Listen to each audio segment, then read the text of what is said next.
Good evening. The regular meeting for the Annapolis City Council on Monday, December 12th will be called to order at 7:05 p.m. At this time, would everyone willing and able please stand for the invocation given by Alderwoman Pendell Charles, followed by the pledge. Dear God, help our words be true, help our actions be honest, help our lives to reflect your holiness and shine God's light for all to see. Help us to live with integrity. We thank you, God, for the opportunities to use the gifts that you have given us for your service today. Help us to do so in obedience, expecting nothing more than your well done as reward. And dear God, please give us the strength to go against the flow of this world. Help us to resist what is wrong in your eyes and to act in ways that please you for the glory of your name. Amen. Amen. I pledge allegiance to the flag of the United States of America, and to the republic for which it stands, one nation, under God, indivisible, with liberty and justice for all. Madam City Clerk, would you please call the roll? Yes, sir. Mayor Panalides. Present. Alderman Budge. Present. Alderman Payon. Present. Alderwoman Pendell Charles. Present. Alderwoman Finlayson. Present. Alderman Littman. Present. Alderman Kirby. Alderman Pfeiffer. Present. Alderman Arnett. Present. Mr. City Attorney, would you please present our first item? Good evening, Mr. Mayor. Thank you. The first item tonight is the approval of the agenda. At this time, I would entertain a motion to approve the agenda. Second. Any discussion? All in favor, please say aye. Aye. All opposed? The ayes have it. Mr. City Attorney, would you please present the next item?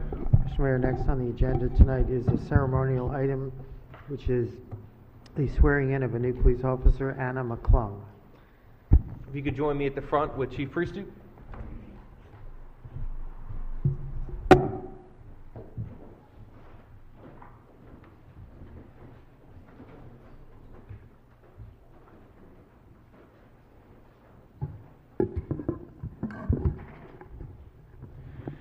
Well, this evening we're carrying on the tradition of swearing in new officers. We do this for policemen and we do it for firefighters as well that are serving our community. We want the public to know that we're hiring new officers in our policing and fire departments and just want to put a face with the name. So we'll now do the swearing in. If you could raise your right hand and repeat after me. I state your name. Do swear that I will support the Constitution of the United States and that I will be faithful and bear true allegiance to the state of Maryland and support the Constitution and laws thereof, and that I will, to the best of my skill and judgment, diligently and faithfully, without partiality or prejudice, execute the office of police officer according to the Constitution and laws of this state and the Charter and Code of the City of Annapolis. Congratulations.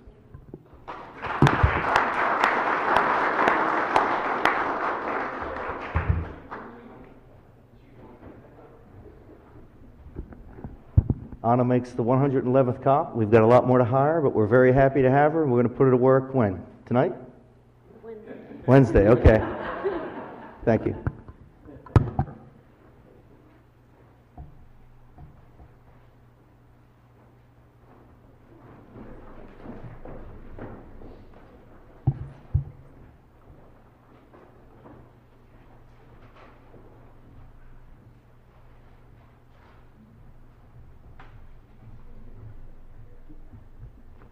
Mr. City Attorney, would you please present our next item? Mr. Mayor, thank you. The next item on the agenda is petitions, reports, and communications, and beginning with reports by the various committees. Is there any alder person that would like to present a report? Alderman Budge?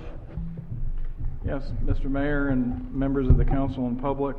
The Transportation Committee met last month and reviewed a draft of key performance indicators for our parking contractor.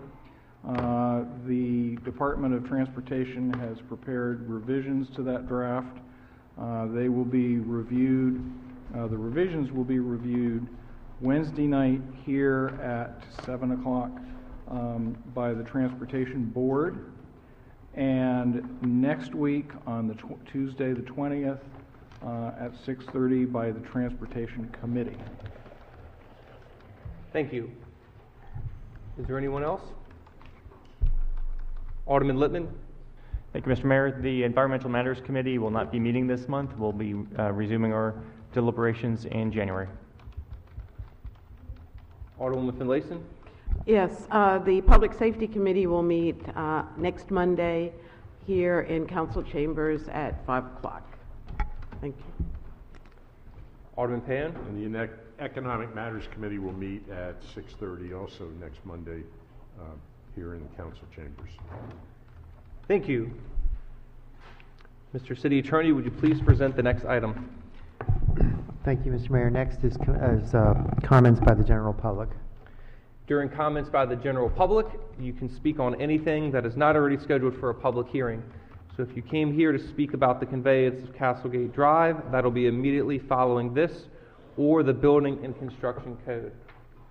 Got a lot of people signed up tonight, so I would ask everyone to keep it to 5 minutes. The first three speakers are Robert Eads, Robert Savage, and Dr. Betta for Tom Lewis. Beth Garraway. Beth, I know your name. All right, I apologize.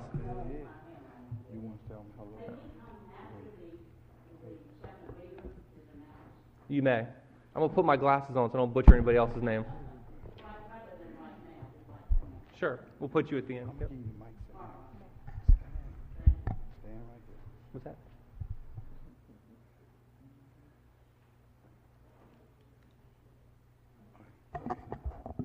I'm Mr. Kinnick. Good evening, Mr. Mayor and City Council members. I'm here today to take advantage of this opportunity, starting with thank you, Mr. Mayor. I received your card, and I truly believe that it was sincere because you actually handwritten it in there. It wasn't no just city stamp or nothing. So I take that very seriously that even though we don't see eye to eye, you were in my corner. And I'd like to just take this opportunity this evening to thank each and every one of you and each and every city member that came to my call when I was down and out and helped me. It means a whole lot to me to know that this city showed me so much love in so short a time. So I just wanted to take an opportunity here to say thank you to the council, the mayor, and the city, and anybody else who helped me. I just want to say thank you. You helped me save my home. You helped me show my children a little Christmas. You helped get me out of the hole, and it means a whole lot. And I just want to take this opportunity, hoping that people out there in the audience, TV land, see it and understand that I'm saying thank you to each and every member that helped me, prayed for me, cared for me in any way that they did. Thank you very much. Yeah. Thank you, Mr. Mayor. Mr. Eads, I was unaware of what was going on until a few days ago, but my prayers continue to be with you as you proceed along. Well, a lot of people didn't know because my pride was a stupid thing, but my son stepped forward and did what a son would do for a parent. And he made it happen. I didn't even know anything about the GoFund or anything. He just went on and did it and took care of it. Make a man see sometimes that, you know, your pride or your ego can get in your way. You make you look real stupid, you know. But my son had enough sense to say, well, you know, Dad, this is what we got to do. And he did it. Took it upon himself, didn't say nothing to me, just did what a child would do for their parent. Thank you. Alderwoman Finlayson? Mr. Eads, I did what Alderwoman Pendle Charles said. Are there still opportunities? Yes, ma'am. Yes, Okay. ma'am. So I want to get that out also. All right. For you. Thank you. Thank you.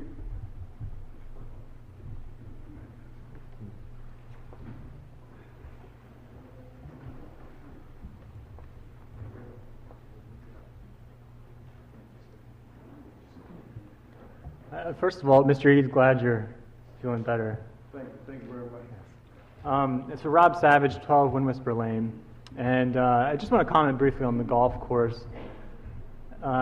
I know I was up here previously talking about it, and at first I actually offered some tepid support of the idea of selling the golf course, but then it sort of seemed like new information kept coming up. When the program open space questions came up, I was asking for a delay to consider some of the information, and you did do that. But then I saw in the Capitol this morning, it was the first I saw it, about the lease agreement and how it sounded like the county was actually responsible for maintaining the course. And also, if the lease ended, that the county would be responsible for bringing it up to a good standard. That was sort of surprising to me because I've been hearing from the county and some on the council as using the maintenance costs as a justification to not hold on to the golf course.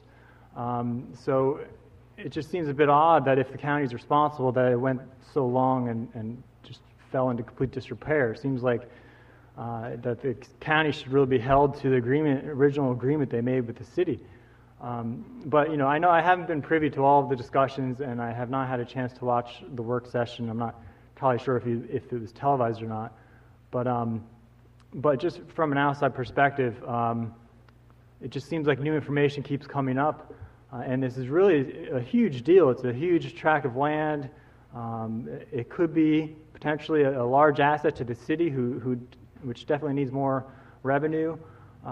So if there's any chance, I'd still like to sort of just make the case for another postponement, because again, with all this new information coming up, it seems like the public deserves more of a chance to give some more comment and thought on this. I know you all have given plenty of thought, I'm sure, to this, but just relaying my perspective from the public. So thank you.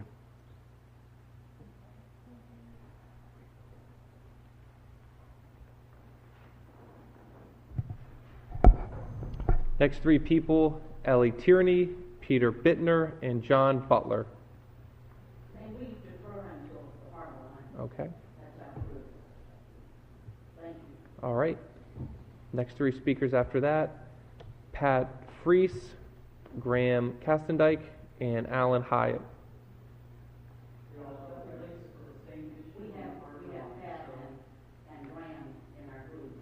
Well, it's Alan Hyatt and Brett Anderson, so I think we are at the end of the public hearing, so I don't know what order we're going to take it in now, but...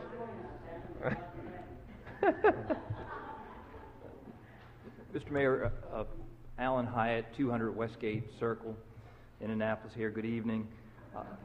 For purposes of clarification, is the public hearing getting opened up again? No. Okay. This is comments by the general public. The public hearing's been closed. And the comments from others at second reader, I didn't understand. Is that going to be heard? This is the last chance to comment. We do comments by the general public. You can speak about anything you would like. Okay. All right. Well, thank you for the opportunity to address 03416 again. I just would like to remind the council that it is you that is charged with the responsibility to establish harbor lines. And this is all set out under Title 15 of the Code.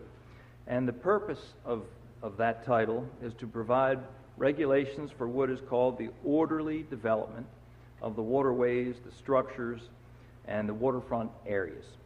And, this is not about people wanting to make a deal and put a harbor line here or there because of some whim or fancy.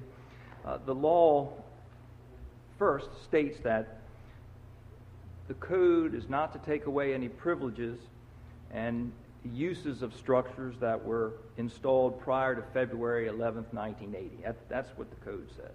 And as you know from the public hearing, aerial photographs depict the fact that going back at least until 1977 and probably before, there are structures in the water that we're curing with 03416. We're not taking away the rights and the privileges that have been in place since 1980. There's that indentation, you may recall, from the attachment to 03416. That's a mistake. I think everybody clearly understands that's a mistake. But the operative word, as I mentioned, is orderly. The harbor line that would be adopted under O3416 creates an orderly line. Your professional staff has recommended this and has consistently, and you have consistently, approved harbor lines that meet the criteria that's shown under O3416. And you can't just look at one particular subsection of the code. I know one of the commentators last meeting talked about 15-18-030A, which states that the harbor line is to be located at the most channelward end of the mooring pilings. Well, that's what it says, and that's true. But then you also have to read other code sections integrated together, and specifically 15-18-080 requires that all pilings be set back from a harbor line at an appropriate distance to make sure that boats don't encroach beyond the harbor line. So setting the harbor line right at the end of the pilings really flies in the face of that section that requires the setback. That's why it's drawn in the fashion that it is drawn. So what you have before you in O3416 is a clear resolution of a mistake, and it's in conformance with the law and consistent historical practice. And for those reasons, I ask that you vote in favor of it tonight. Thank you.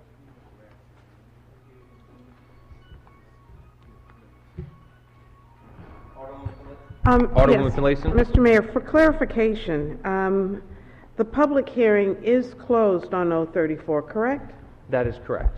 Because I think you've given the impression to the audience that they will be allowed to speak on that piece of legislation. Is that your plan? No, it's protocol. You can only speak during comments by the general public. What I thought Ms. Garraway was alluding to is she wanted to speak last. So they'll certainly have an opportunity to speak. So point of clarifications, once the public hearing's closed, it's closed, but during comments by the general public, you can talk to us about anything that's on your mind. So you will have an opportunity to speak, yes. Absolutely. Absolutely. Yep. Thank you. Of course.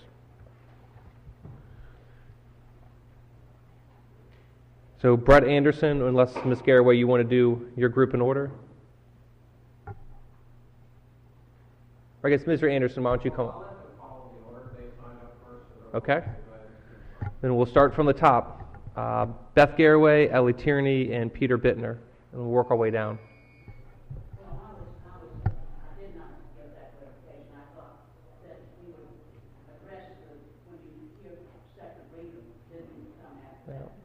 This is the last chance. All right, have to take advantage of that. Yes, we have a handout, a couple of handouts Okay. for you.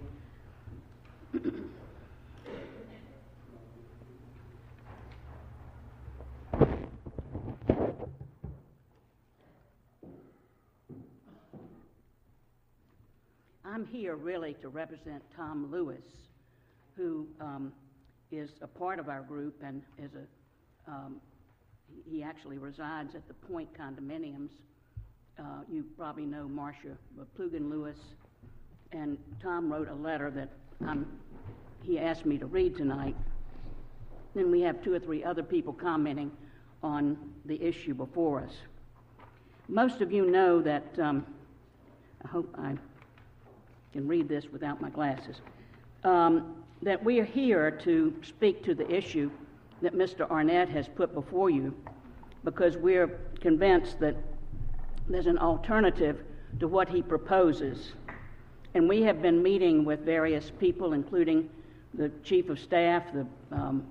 We've been meeting with our representatives, have met with Mr. Hyatt, with Tom Andrews, with some other of your staff members, in an effort to have a meeting of the minds on this, because you know how important this issue is to the residents of the Spa Creek area, both on the Annapolis side and the Eastport side. We have felt very committed to trying to make you understand the significance of this issue.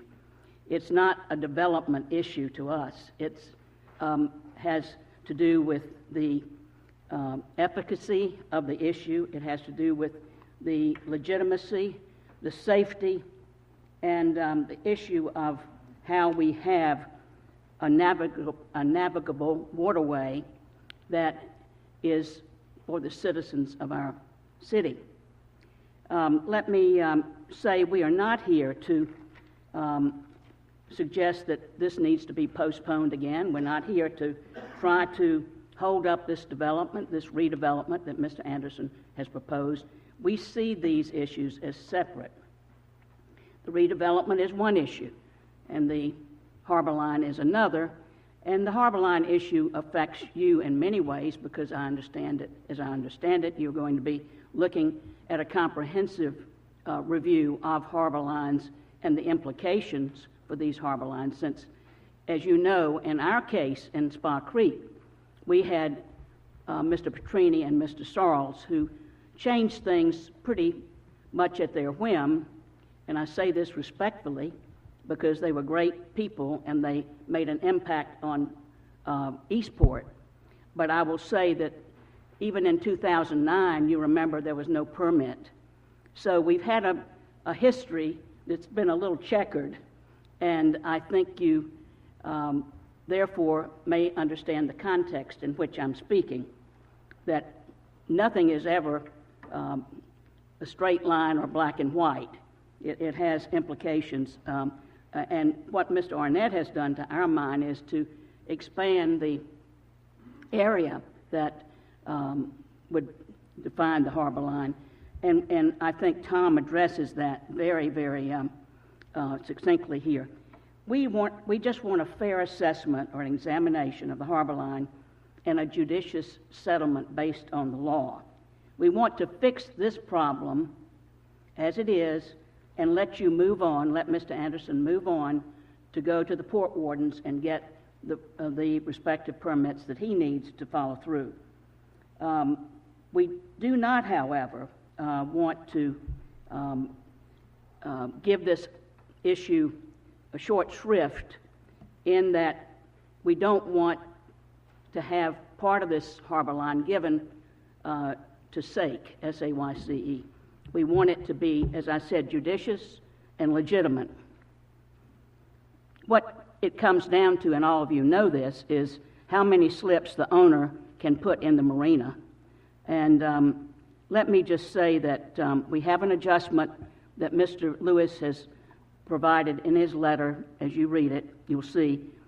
We think this fixes the problem, corrects it, and removes the cloud over the stern pilings, over the row of stern pilings, to assure that the owner is not at risk for a forced exit in the future. That is, the removal of slips. So let me just go over this with you quickly. In October, many of us became aware, this is from Mr. Lewis, that the current owner of the old Petrini shipyard had requested that certain harbor lines in Spa Creek be moved channelward. We appeared before the City Council on October 29th, that was a number of us in this room, and presented signed petitions asking the city not to begin granting piecemeal approvals for a new marina at South Annapolis Yachting Center, SAIC, until we all had the opportunity to see the marina proposal and evaluate any requested permits or concessions as a whole. You heard us when we came forward and asked for that postponement. Mr. Arnett did grant that. I think that most of these concerns, these concerned individuals, and we had over 200 who signed the petitions, and we could get more, there's no question about that, are active users of Spa Creek, and as I am, I want to help you keep it a wonderful, safe, accessible public waterway. Following the hearing, the discussions with a number of city officials, we were assured that the pending ordinance, which it captioned Harbor Line at South Annapolis Yachting Center, had nothing to do with the SAYC redevelopment, but was introduced for the sole purpose of correcting an error. In that, the Harbor Line, as drawn in 1980, appears to be slightly inside a row of stern pilings along a 220-foot section of the old Petrini Pier.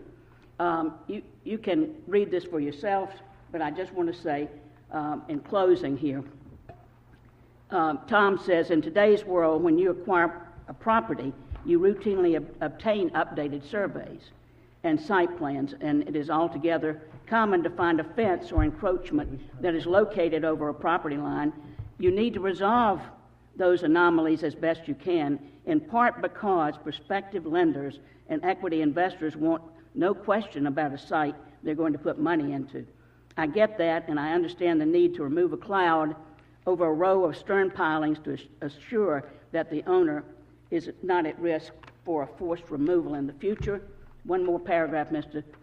Very patient Mayor. I reviewed the aerial photography at the Department of Public Works with the help of city staff and felt that there was good evidence that the row of stern pilings was there about 55 to 56 feet from the pier, and he reminds us that in the 80s, in the period of the 80s, pretty close to the locations of the existing new stern pilings, about 60 feet from the pier, there was this harbor line. I share the conclusion that the 1980 harbor line was slightly off at that point. For this reason, and this is the bottom line here that we're proposing, I would support a harbor line adjustment that corrects the problem by redrawing the line along the existing stern pilings. We think we've come up with a wonderful alternative that solves the problem, that fixes the issue. However, the drawing attached to Ordinance 3416 goes quite a bit further and would shift the harbor line so as to take an area about 210 feet long and 15 feet wide out of the public protected waterway and channel and enlarges the building envelope for future marine expansion. This is what Mr. Arnett's ordinance does.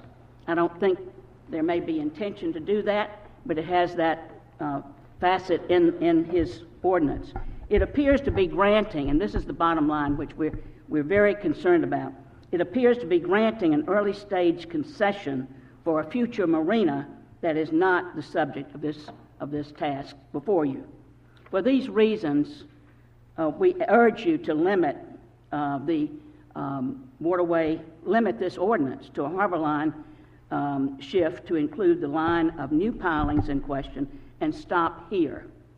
This will assure, again, that the cloud over the questioned pilings will be removed and the stage will be set for a future review of the proposed marina as a whole when it goes before the Port Wardens. Ellie Tierney now has a proposed amendment to accomplish that. And Ms. Gay, we're going to have to move on. It's been a couple minutes over. Joe Budge, I think, has a copy of that, and we'd like to present it, Mr. Mayor, to the council members. Joe, did you want to say something? Thank you. Let's put him on the spot. Sure. And those weren't it. Well, honey, you looked over here at me, so you know I'm a presiding officer all the time. I have to say yes. In my perspective, in the discussion of correcting the harbor line, we are trying to look at the historic structures and uses of the harbor and the marina and correct an apparent error that was made in drawing the harbor line. So our primary evidence is the evidence that we have of the marina from back in those days, not what's happening in the marina now. The photographs, the aerial photographs of the marina, show a number of vessels in the slips in the area in question that extend well out past the pilings, new and old, past where you're proposing to correct the line to. Why is that use of the harbor why are you discounting that use of the harbor? Well, I think we have a person who's a better expert at this than I am. Peter or Graham, would you come up and let's address that? Where's Graham? If for protocol and procedures, Graham's next to speak, so then we're going to have to put that in his time limit. Okay. So. Okay. All right. Ellie's next. We'll address that. We have somebody to do that. Thank you, Mr. Mayor. Thank you. Thank you, members. We're really testing protocol tonight. I apologize. My name is Ellie Tierney, and I reside at 85 East Street. I want to be clear on my capacity tonight. I'm representing the petitioners who are residents in Ward 1 on the other side of the pond, if you will, and for several reasons. One foremost is specifically my background. I have a degree in civil engineering, and I was called in for that matter, and the issue of document control was pretty interesting in this case. The other criteria is that this may set precedence on what would happen on the other side of Spa Creek. So even though we're in Ward 1, we have to be careful of this. So what I'm here tonight to do is to introduce an amendment, and the reason for that amendment is respectfully that the code is clear that when there are existing structures beyond the 1/4 distance from the shoreline, that the harbor line is to trace the existing structures, irregular or not. So respectfully, we propose to amend 034-16, page 2, as follows. I will emphasize the amendment language. Section 1, be it established and ordained by the Annapolis City Council that the harbor line at South Annapolis Shopping Center, 1 Walton Lane 12 on Spa Creek be amended as shown on the attached harbor line map as a line identified as harbor line exhibit to legitimize existing pilings which predate the original drawing of the harbor line. And the addition is by adding a line along the existing pilings farthest out into the waterway. And I think that's, I guess the only commentary that I want to add is the fact that evening off, drawing a straight line is not a correction. So that's why we're here to just offer some documentation, if you will. So that's what you have in front of you. Okay, thank you.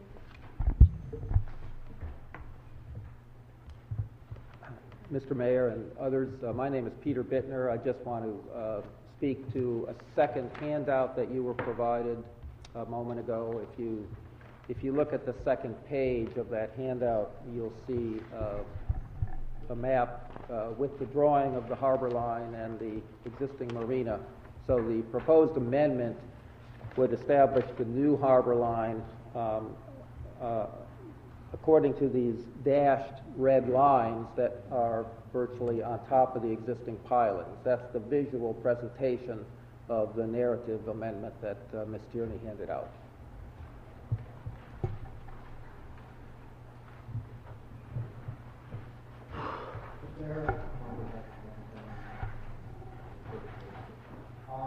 My name is Graham Castendike. I've spoke to you many times, I'm City Council member. Thank you for letting me address you. Mr. Arnett has always said this is a mistake. We believe it's not a mistake.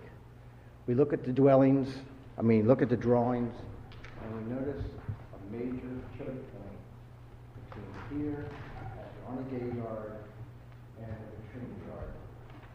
And we notice that it's jutted in at that time, but look what juts out on the exact opposite shore.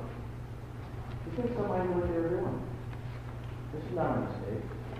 And we understand this marina is not going to be there for long. This is going away. These church lines are all being removed. So when they're removed, 15, 18, 30 should say, well, whoever was there for this out should be the harbor line. And what's coming to the fact here is you're actually giving away 15 more feet of to make the correct mistake, you only have to go out 10 feet. And that will bring in all the harbor piers, all the bigger piers, and that makes it legal. Mr. Arnett said it was here to... Graham, if you could talk into the microphone, because people at home can't hear you. Thank you. Mr. Arnett said This was to correct a mistake.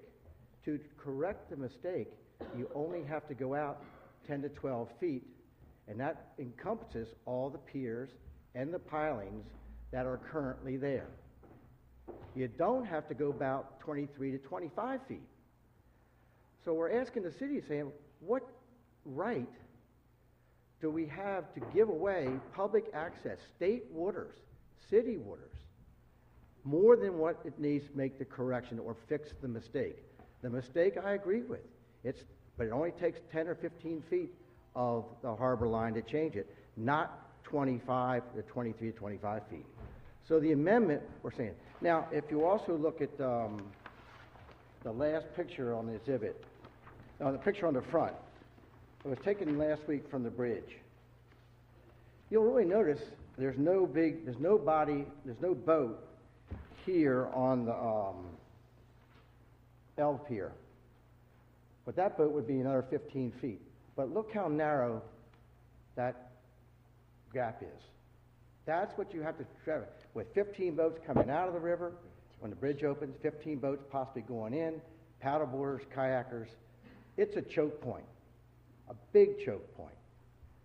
I met today with Mr. Hyatt, Tom Lewis, an attorney who are working with us, and Bill Kardash, and we showed this choke point to them. And Mr. Anderson had not seen this with us. Mr. Anderson wasn't there. But we find that there might be a way to alleviate the choke point. But first of all, we want to hold the harbor line to the dash red line per the amendment. But then we would like the city to consider, if Mr. Anderson would consider, possibly moving the choke point slips of his new marina back and expanding over in in an area that's not hurting the traffic of the creek. And that will take your help and the help of our 200 plus petitioners that will, if we can agree to something like that, will help smooth this whole thing through. And basically what's going to change is we would ask the city council to give him more relief on the western end of the marina, we're in the Charles part, and withdraw his piers from the eastern end, opening up the choke point, giving everybody fair access, and bringing safety into what is our number one concern. So we ask you tonight to follow our amendment, vote on that to maintain the harbor line as per 151830, knowing all these piers are going away, and as 151830 says, the harbor line shall be drawn at the furthest extended pier or piling. Make the correction, it fixes the mistake, and not give anything more away.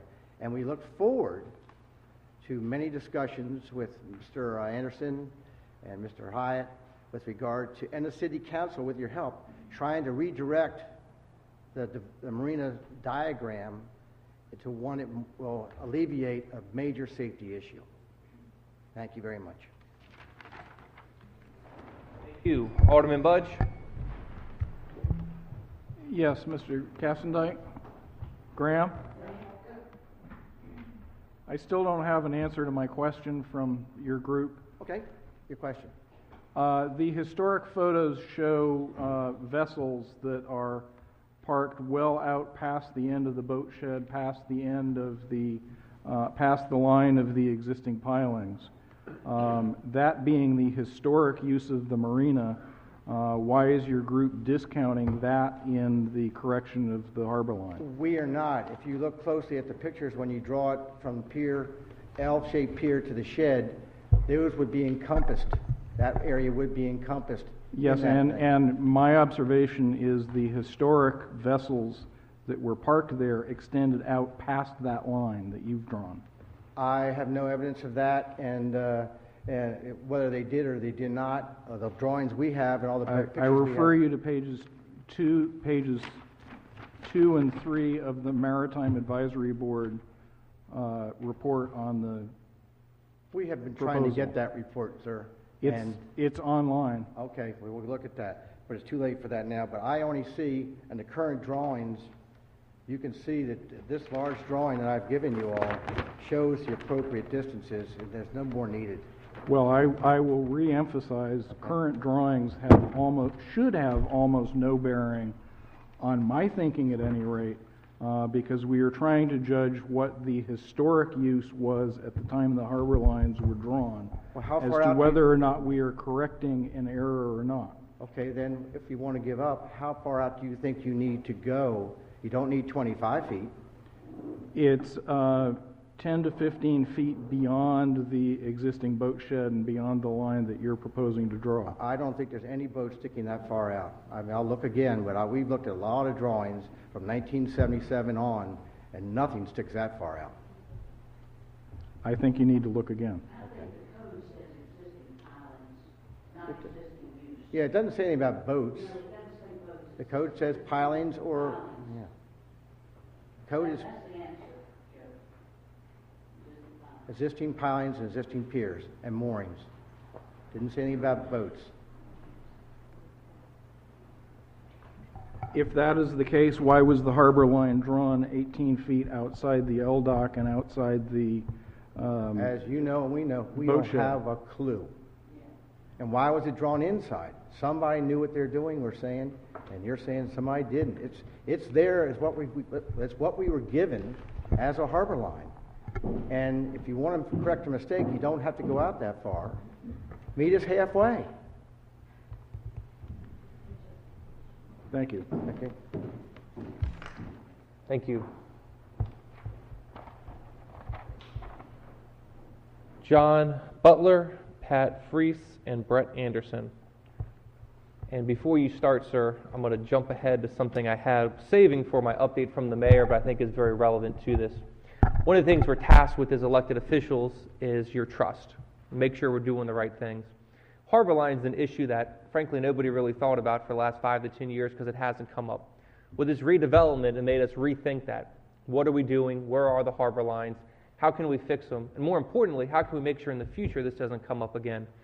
So I had a meeting this morning with the harbor master, Mr. Elson, and Mr. Andrews, and we are, and Pete Gottwald, Director of Planning and Zoning, we're investing in a new GIS system called NAD83, which is the North American Bantam, and it is a very technical and advanced system. It's something they use for geographical information systems to map out water and harbor lines. So we plan to have a comprehensive review of all water and harbor lines within the city limits, mapping them out, and then as a council we'll decide how we handle this from the future. And in addition to that, she's also going to be tasked with Mr. Elson in reviewing what protocols there are for enforcing the harbor line and what fines will be attached. So those are just a couple things that are going on I wanted the public to know about.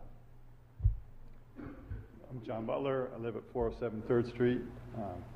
Mr. Mayor and City Council members, I'm not here actually directly as part of the group that Beth alluded to. I'm here mostly because communication with my alderman concerning the issue of the harbor line was not satisfactory to me. I took an issue in the harbor line because of my friends who are more directly impacted by it, many of them in this group that Beth mentioned. I'm also a boater. I have a slip on Spa Creek, fortunately, outside Spa Creek Bridge. I'm very happy that I don't have to go back and forth under the bridge. The first line of the email I received from Alderman Arnett when I asked him about moving the harbor line to the line of pilings instead of much further out into the waterway states, John, what you call a giveaway, the city attorney calls the other side of the coin a taking, in that if the harbor line had been drawn originally like all the others, it would be where the ordinance corrects it to be. I do not see how it could be considered a taking. Let me quote Alderman Gustav Ackerland, he's a Republican from Ward 2, 1979. After the Waterways Study Committee completed its work, he said, the general concept is that the waters of the city are publicly owned. They do not belong to the waterfront property owner, but they can get permission to build piers for private use even though the water belongs to the city. I would guess that it would even be appropriate for the city, if it deemed prudent for safety reasons, better flow of traffic, to restrict any redesign that's going on and really kind of ask them to alter plans if you need like this narrowest part of Spa Creek opened up because things have changed. It's different than it was in 1979. I realize it's not being contemplated other than I just heard Graham talk about it. As I said, I wasn't part of that group. I was just pointing out that we're talking about permission being given or withdrawn. It's not a situation where there's an easement with some legal title and, long-standing, you got to do something to relax the easement. I realize it would take an exception to get rid of existing structures, but we're still talking about permission here, not legal rights to an easement. In fact, I don't even know if anybody can produce documentation for the existing marina that's there now. I mean, maybe they can, but maybe not. I mean, obviously the redesigned marina will have a permit, but I don't know about the current one. So I just want to briefly say a few things directly about this harbor line change. And again, I mentioned the study. I don't know if all the members of the council know that back in 1979, there was actually a moratorium put on harbor development because it was getting so out of control. And they commissioned this study. And back before then, if you had a boat with 6-foot draft, then you could go to the port wardens, and if you needed to go out 100 feet from your property line to get 6 feet of draft, they'd permit you to build a dock 100 feet out from the shoreline. So things were really obviously quite out of control then. They had this study. They had to actually extend the moratorium 90 days while the council sorted out this very complex code. But, it's not an ideal ordinance, and it can be we see some inconsistencies, but I think it's pretty clear, at least to me as a layperson reading the code and kind of learning about this. I'm not an attorney like Mr. Hyatt, but I beg to differ from some of what he said. I think the real intent is to keep 50% of the waterway clear for public boaters. But they realized at the time of doing this that, hey, we can't do that in a lot of places because we already got structures. So they said, well, where we already have structures outside this 1/4 from the side, we'll line along the structures. And so that's what they did. And then going to this specific case, if you were to move the harbor line beyond the pilings, the property owner could design a marina that looks exactly like the marina now, except let's say, not exactly, let's say you were to build a dock perpendicular to the harbor line with pilings out to the side. That dock, that narrow dock, now not a T-dock, could go all the way out to the new harbor line with pilings out to the side with a fairway with slips in. I'm using my hands up here because I don't have any drawings, but I know Ross has a boat or had a boat and knows all about docking in between pilings and a pier. So it's clear that by moving that harbor line outboard from those pilings lets that marina have more of the public waterway, which is all the way to the shore, not to the harbor line. The public waterway is all the way to the shore.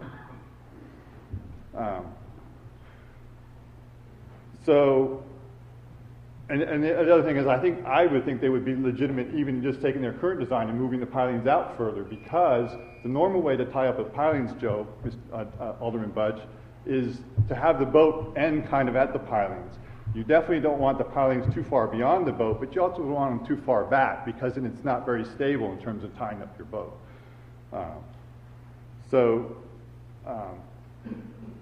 I'm up here. I don't understand the taking comment that Alderman Arnett made to me, and I really request that you take this ordinance as being suggested by this group and consider it, the amendment, to the ordinance, and consider it, adding it to the ordinance that you're going to be considering later. Unless somebody can explain why this would be a taking to do this amendment.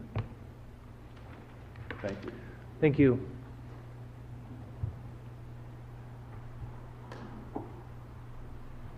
Alderman Littman?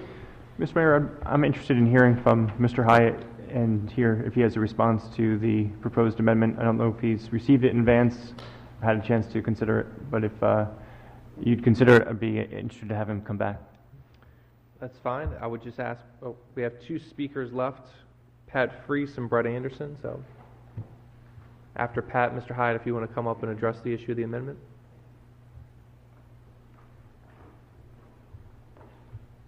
Hi, my name is Patricia Frazee. I live on Lockwood Court. I've been a resident for 23 years in Eastport, and I'm going to make this very brief.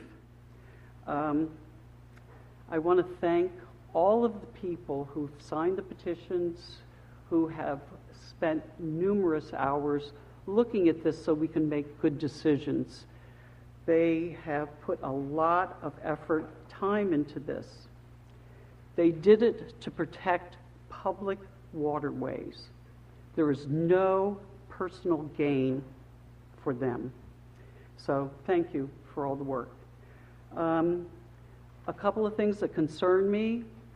If we're going to go correct things that happened 37 years ago, are we going to be doing a lot of corrections? I mean, or is it just a one-time deal? I'm concerned about giving away because in those 37 years that it was incorrect, many people thought it was public and used those waterways. I would not like to see that given away at the expense of the public. My other concern is if we do this, are we setting a precedent for the future, which could have very serious ramifications? So what I would ask, please vote no to the existing proposal. Thank you. Thank you.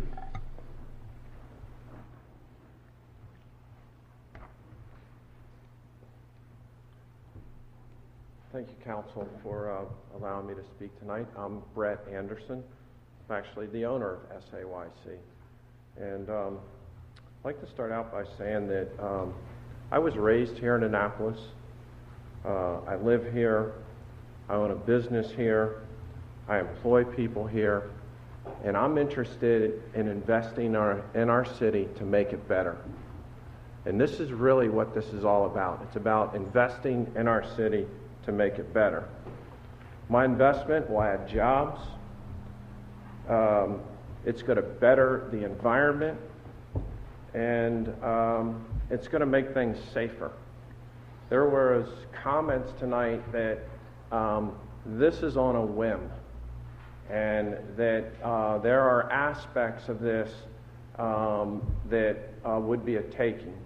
And what I will tell you is absolute fact. There are aerial photographs that show the space in question with boats occupying the space and mooring piles occupying the space. There is no dispute. The Maritime Advisory Board reviewed this. They voted unanimously to support this. This is a correction, okay? And why it would be a taking is because this is space that has been occupied for the existence of this marina forever. And there's photographs that support this, city date stamped photographs that support this. So if this is not corrected to what it should have been recorded from the very beginning, it will be a taking. It will be a taking from what has been used forever. And they will be taking boat slips away from the marina that I operate. And it will impact our ability to operate a sound operation there. So it clearly is a taking. No one has questioned this up until I have tried to go about the process in a correct way by following the law to correct this. This had never been questioned before, but yet it's been there for 42 years by city photographs. If this was a choke point and this was a problem, why wasn't this brought up before? It was never brought up before. There's no recorded errors or accidents ever in this space that I'm aware of or that I've been able to find online. And clearly, as Mr. Budge pointed out, there are photographs that show boats occupying the space. When you look at the harbor line and the way the harbor line was drawn back in 1980, they looked at all of the physical elements there and they drew a buffer outside of these elements. And that allowed people, citizens, to dock a boat at the end of their pier. That's why I have an 18-foot space at both ends of the marina, and where this was recorded incorrectly, that all I'm requesting is that have the same spaces that we have on both ends. And that has always been there. In one of the earlier packages, we have a drawing that shows the channel. And this drawing actually shows where the correction is. The correction is not at the choke point. The correction is actually back from the choke point. And the choke point that we're talking about is 172 feet wide. The bridge opening at the channel is 35 feet wide. So first of all, I don't believe it's a choke point.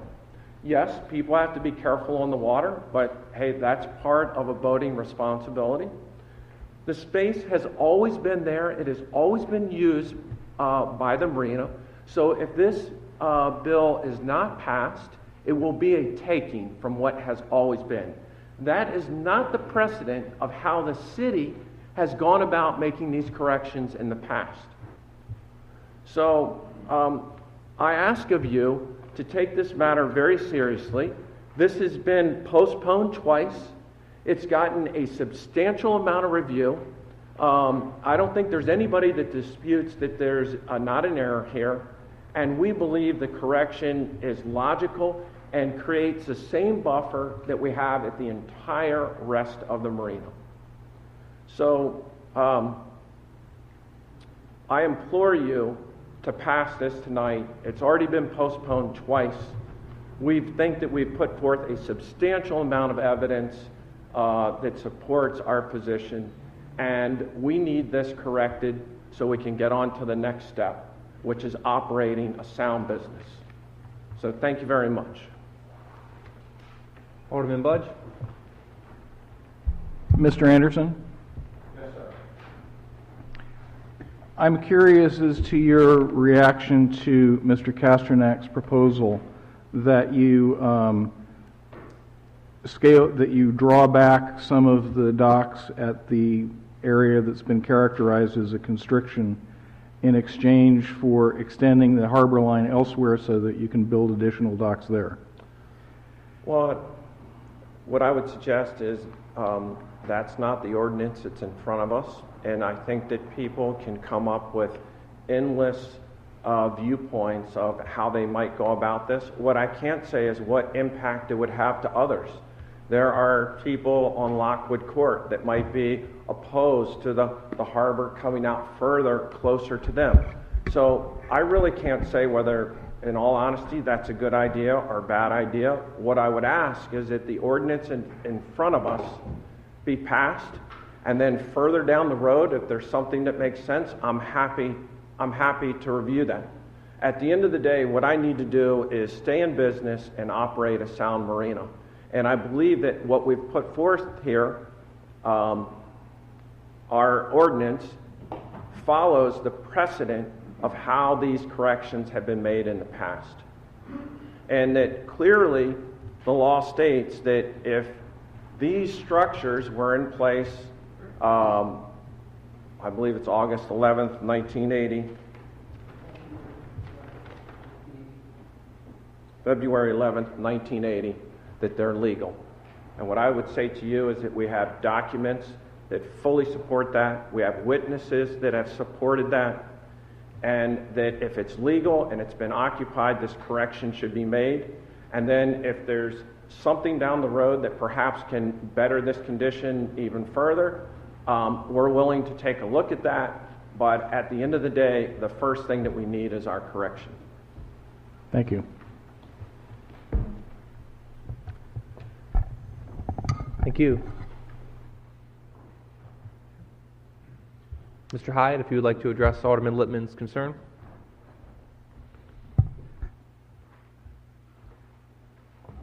I have not seen the proposed amendment, but I've heard the discussion, and I don't think it is accurate.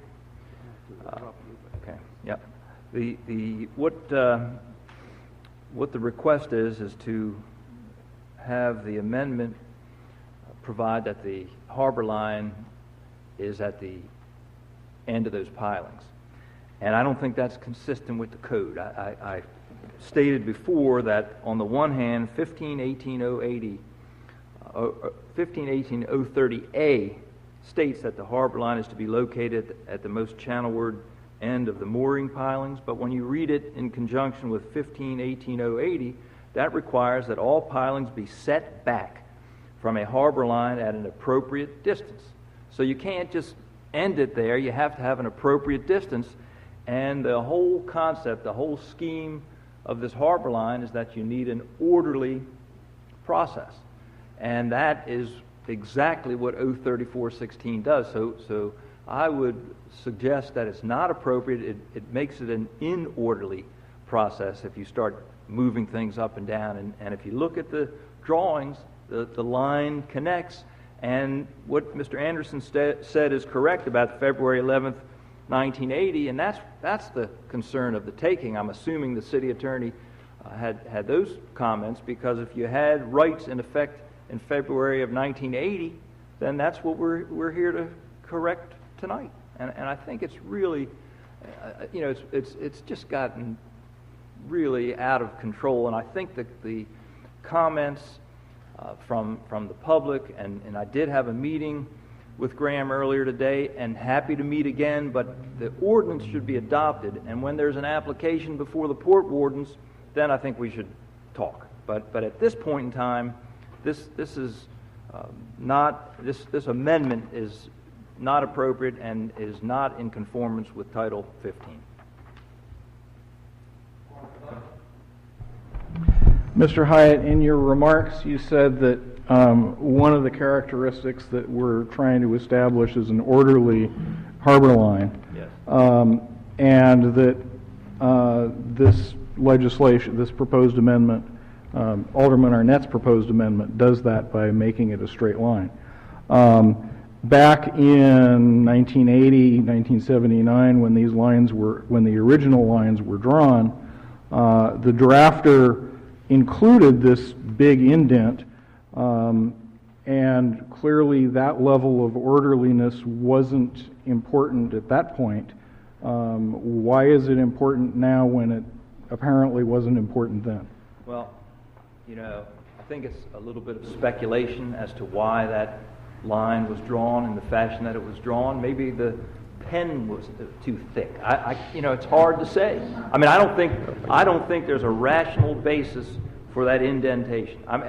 You can see from every photograph that I've observed that it encroaches inward beyond the pilings, and it just doesn't make any sense. What this does is it corrects it and makes it consistent with both harbor lines on each side of the indentation. I just think it's historically consistent, and that is the precedent that we've experienced with respect to harbor lines.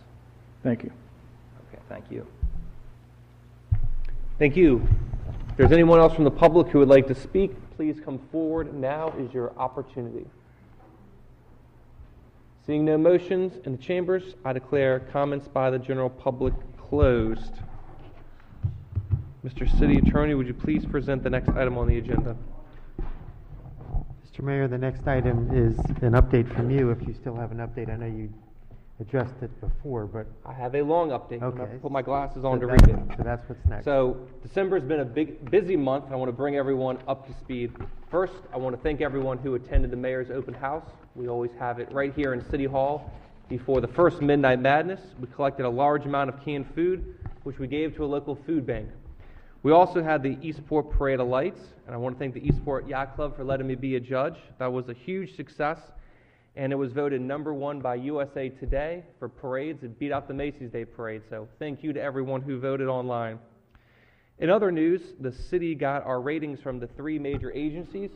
Normally I would just go through and say everything's good, but I want to take the time to read what they actually said about us, and I want to thank everyone on the council and people from the public who came out and testified about why we deserved an upgrade. So Moody's has given us its second upgrade in the last 2 years. While we remained AA, our outlook was upgraded from stable to positive. Meanwhile, Fitch and Standards & Poor's affirmed our AA+ rating and stable outlook. Fitch cited the city's ability to maintain strong fiscal resilience throughout economic cycles, given its superior inherent budget flexibility in the form of revenue and spending control. Fitch also pointed that the city demonstrated commitment to restoring reserves to the city with its policy of 10% government spending during periods of recovery. Standards & Poor's view the city's management as very strong, with financial policies and practices in place, indicating financial practices well embedded and likely sustainable. Standard & Poor's also cited the fact that Annapolis has adopted a number of formal financial policies and practices, helping to solidify its sound position and conservative management practices.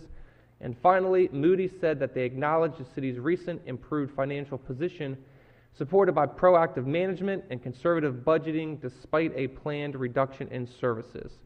So that's good news. To make a long story short, the rating agencies view what the city's been doing the last year. In other news, the city was awarded $200,000 in the community legacy funds from the Maryland Department of Housing and Community Development to help defray the construction costs of the new Lighthouse Bistro located at 202 West Street. I hope everyone goes down there. I was at a fundraiser for them at the Lowe's Hotel, and the food is excellent. I think we've actually had them cater events here at the city before. I had the opportunity to be part of the Culinary Bistro groundbreaking, and it will go to help supporting self-sustaining and revenue-generating projects. I always like to say it's not a handout, it's a hand up. They're training people in culinary arts as well as construction management, so they're giving people the job skills to be self-sufficient. So we're very fortunate and blessed to have them in our opportunity. Also want to say that this Thursday is Midnight Madness. Remind everyone to come down. 3 hours of free valet parking. And the Military Bowl will be Tuesday, December 27th at Navy Marine Corps Memorial Stadium, where Temple will take on Wake Forest at 3:30 p.m. And I had mentioned earlier about the Harbor Lines. The last thing I would mention is I had a meeting with the people from Capital Sup, the stand-up paddleboard place, and talk with them about a safety video that they don't have to do, but they agreed to show people. And the city attorney and harbor master are going to work with us on creating that video, just giving people the basics, when to yield and what the rules of the water are. So that'll be going on. And that concludes the update from the mayor. Mr. City Attorney, would you please present the next item? Thank you, Mr. Mayor. Next on tonight's agenda is the consent calendar, which consists of 2 sets of minutes, one from a regular meeting, one from a special meeting, and 4 first readers, 3 resolutions and 1 ordinance. One adjustment at the request of the city manager, he wanted to remove O5416. So, any discussion? That is the water and sewer agreement at 44 Hudson Street. Well, the city manager doesn't get a vote, but we do, and I move that we remove it. Thank you. Thank you. Any other discussion? Madam City Clerk, would you please call the roll? Yes, sir. Mayor Panelidis? Aye. Alderwoman Pendel Charles? Aye. Alderwoman Finlayson? Aye. Alderman Littman? Aye. Alderman Kirby? Aye. Alderman Pfeiffer? Aye. Alderman Arnett? Aye. Alderman Bud? Aye. Alderman Payan? Aye. The ayes have it. We will take a 5-minute break and reconvene at 8:25. Come on, there's a Ravens game.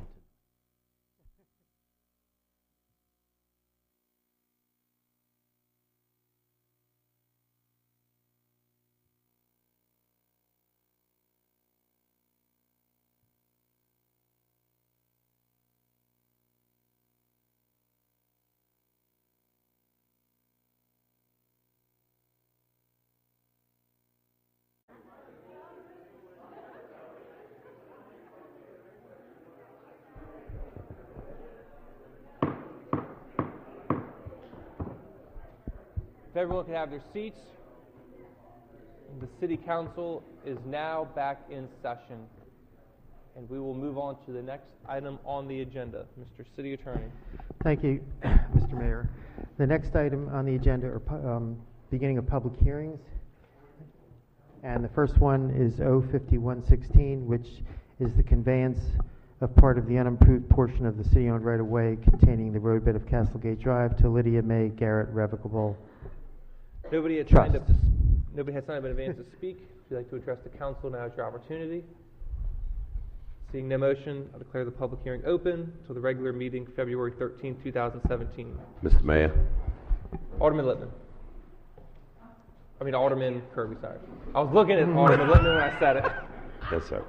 Mr. Mayor, 05116, 05216, I really see no other reason to keep these public hearings around until February.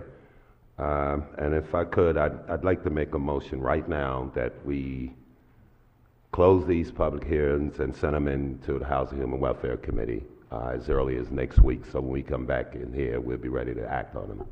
Second.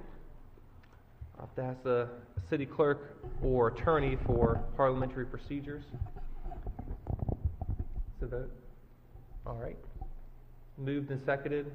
We'll do a roll call vote. Madam City Clerk, would you please call the roll? Excuse me, can I make a suggestion that we get to 05216 and then do the vote? Do you want to do one vote on each ordinance? He made the motion. I made the motion that we do them collectively. Do you want to get through the public hearing on 05216 first? Well, we can wait until after that's over, but yeah, we can do that. I would assume there's no one signed up for it, but we should probably just get through it and then go through that process. Point of order. Why is it a roll call vote? I asked for it to be a roll call vote. Anybody okay. can. All right. Just. Okay. So nobody was signed up for the next one, which is 05216. So if anybody from the council would like the public, all right. So I guess we go through the motion has been moved and seconded. It's discussion, if anybody has any discussion. I would just say it's, I think, very important what we went through on the golf course. I don't think we've looked at all the options. I think particularly in terms of financial impact to the city, there's other people that may want to bid on this. And I think if the city gets in the policy of having closed bid contracts, making a deal with one person, rather than allowing somebody else to go forward, that's an issue. I also think it impacts the redevelopment of these properties. If landowners acquire these parcels and they go to redevelop them, they may be able to do it bigger. I don't think planning and zoning has done an analysis on what it would do to Forest Drive traffic or a road otherwise. So I'm going to vote no on this, and I think there's very detailed reasons to vote no, and if my colleagues feel differently, then so be it. Alderman Arnett? Mr. Mayor, I wasn't going to have discussion, but if we're talking about closed sales, that's what we're doing with the golf course. We didn't have an open process to bid on the golf course, so if you want an open process here, then I think we should consider an open process for the golf course. I would have to say I disagree. The golf course had gone out for an RFP. In addition, when we put it back out, we contacted everyone who had previously bid and nobody came forward. Madam City Clerk, would you please call the roll? Yes, sir. Mayor Panelides? No. Alderwoman Finlayson? I'm sorry. Finlayson? Aye. Alderman Littman? Aye. Alderman Kirby? Aye. Alderman Pfeiffer? Aye. Alderman Arnett? Aye. Alderman Budge? Aye. Alderman Payon? Aye. Alderwoman Kendall Charles? Aye. The ayes have it. Mr. City Attorney, would you please present the next item? Next item on the agenda is another public hearing, 05016, having to do with Title 17, the building and construction provisions for the purpose of updating and amending certain sections of certain chapters in Title 17. Is there anyone from the public who would like to speak on this? Please come forward. Seeing no motion, I declare the public hearing on 05016 closed. Mr. City Attorney, would you please present the next item on the agenda? Thank you, Mr. Mayor. Next on the agenda is the start of second readers. The first one is 04616, which is the sale of the Eisenhower Golf Course to the county. Is there a motion to adopt 04616 on second reader? So moved. there a second? We have two amendments before us this evening. The Economic Matters Proposed Amendment, revised 12-12-16, and the Finlayson Proposed Amendment, revised 12-12-16. And I will let the sponsors, and then the Arnett Proposed Amendment, I apologize. Mine's withdrawn. That's withdrawn, okay. So I will let the sponsors from the Economic Matters Committee speak to the first proposed amendment.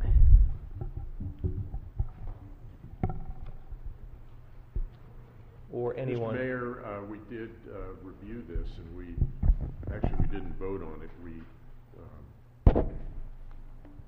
It failed for lack of a second. There were only two of us there at that particular meeting.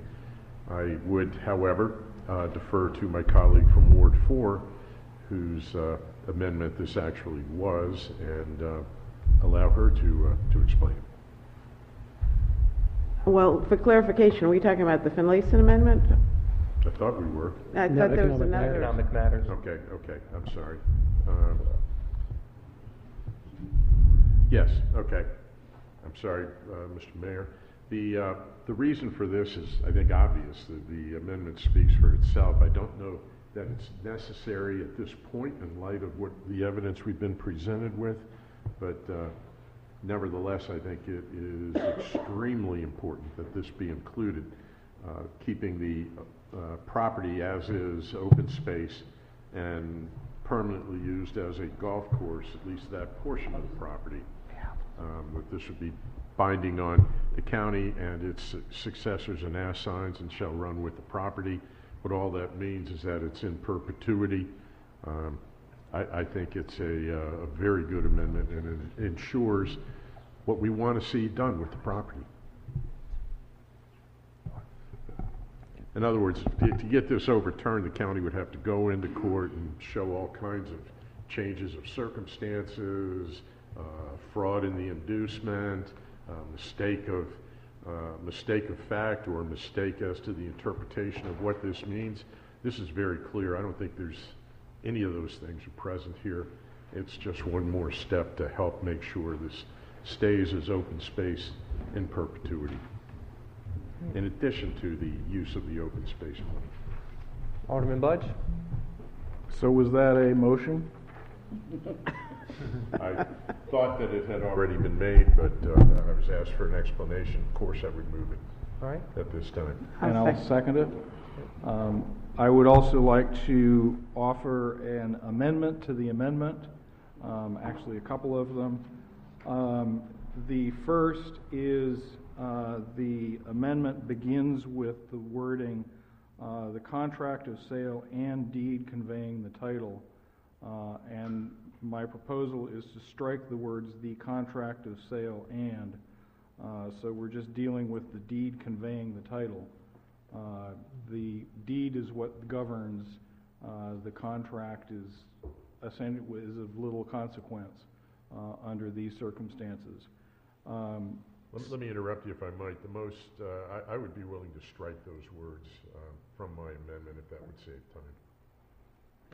And secondly, the committee amendment says that the use of the property shall permanently remain a public golf course, and that such use shall be binding upon Anne Arundel County, and so on and so forth.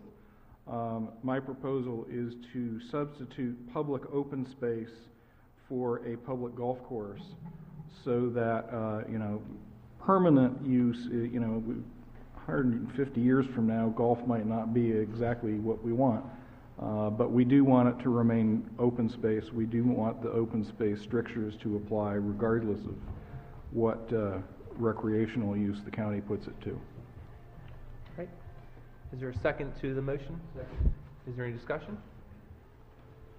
Just in support, I thought requiring it to be permanently a golf course, I think our real intent is we want it to be open space, and that we don't want it to be any more intensive a use than golf course. So I subscribe to Alderman Budge's amendments.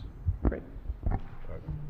For what it's worth, as the maker of this amendment, I have no objection at all to that. All right. All those in favor, please say aye. Aye. Aye. Aye. All opposed? The ayes have it. Do you have to vote on the amendment amended? The Finlayson amendment, yes. Alderman Finlayson? Yes, my amendment speaks to how the revenue generated from the sale of the golf course will be used. The golf course is part of our recreation department, and I strongly feel that the monies used should remain in that department.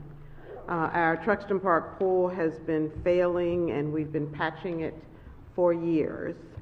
And this will give us an opportunity to create a community-wide, widely used pool in the city, as well as one that will generate revenue for the city. So my amendment speaks to the use of the funds to replace the existing Truxton Park pool that will have the ability to, not the ability, but will generate revenue. And that any additional revenue, funds left over from the creation of the pool, will be used for additional facilities, whether new or replacing existing recreational facilities. Is there a second? Second. Discussion? Alderman Arnett? Thank you, Mr. Mayor. I support this amendment for two reasons. One, I agree the pool has long been languishing and it doesn't meet federal guidelines, so we need to do something about that. But more important to me, and in fact I initially was not in favor of selling the golf course because it was an income generating asset, and I'm loath to part with any city assets. But the sense of this amendment is that we will reinvest this money in recreation and in things that will generate additional revenue, and I think that's the way we should do it. So I'm going to be voting yes. Thank you. Alderman Pendle Charles? Thank you, Mr. Mayor. I too support the amendment, and I'm also looking forward to an improved pool, a new pool, but also to look at other recreational facilities, or one that we can propose possibly for the Clay Street area, because we do know that that's an area that has no viable recreation at this point, and that I think that's something we need to take a look at, and these funds could be used for that as well, and that's extremely important for the residents and the children in that area. Thank you. Thank you. All those in favor, please say aye. Aye. Aye. All opposed? The ayes have it. Is there a motion to adopt 04616 as amended on second reader? Sorry.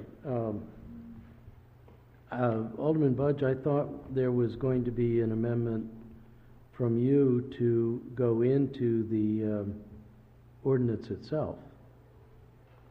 I thought that's what we discussed. I can't pull up your amendment, Sheila, because my iPad does not work, but... If it's the amendment from today, it's already in mine. Okay, but we talked about revenue. This says revenue capability. No, we changed, that's not what's in that document. Okay. So it does say generate revenue, period. If I could only see these things, I would not be behind. Sorry, your iPad doesn't work right. Alderman Littman? Thank you, Mr. Mayor. I had asked earlier for Mr. Elson's assistance in preparing an additional amendment that would not change the terms of what we've discussed, but merely codify in the legislation that which we discussed, specifically that the entire 208 acres of the property would be protected by the Project Open Space program. That language is in the proposed deed, but it's not in the legislation. And so I'll ask Mr. Elson's guidance. He had noticed that I was going to ask him to read to us what the proposed amendment would be to accomplish that. Unfortunately, my iPad just froze, so I can't get to it. If anyone can help me out too, here. see if it works. I'm like freaking out here. I can't get it. But what Alderman Littman wants to do is to take... Actually, I do have it here because I have the proposed deed here. Wants to take 3 paragraphs from the deed verbatim and put them in the ordinance. And that has to do with the requirements of the State of Maryland Open Space Program and the understanding of the county and the city that the golf course will forever and permanently and unconditionally remain an open space use. So all we would be doing is in the part of the ordinance, which is not the whereas clauses, but the matters that are ordained by the ordinance, just put in those 3 paragraphs, which would be to the effect that the property would be always subject to the state law on program open space funding, and would always be understood between the county and the city that the property would always be continuously and permanently open space area, and that it would be binding on the successors and assigns of the city and the county, and that it would run with the property and be binding on the property and the owners. So it's all it is just a more reassurance to the public and to the city council that this conveyance would always be subject to program open space, and to the understanding that there will never be any use other than open space. Alderman Budge? Is Alderman Lippman's proposed amendment a replacement for the Economic Matters Amendment or an enhancement to it? I'll let him address that. No, it's intended as separate. It's a bit overlapping, or a bit in the same ballpark. I don't know that it's overlapping in the same ballpark. The Economic Matters proposal doesn't say, refer to the entire parcel. It doesn't say 208 acres.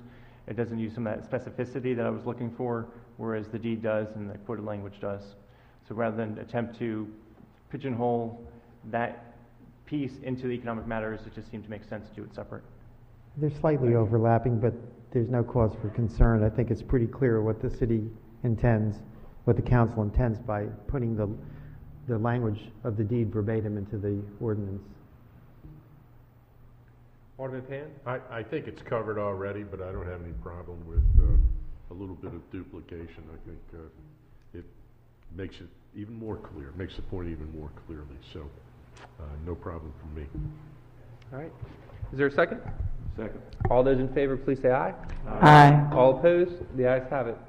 Is there a motion to adopt O4616 as amended on second reader? So moved. Is there a second? Second. All those in favor, please say aye. Mr. Mayor, can I ask for discussion? Oh, yes, we can. The final vote's still coming after this. It's a roll call vote, but yes. Okay. Please. Okay. Thank you for your time.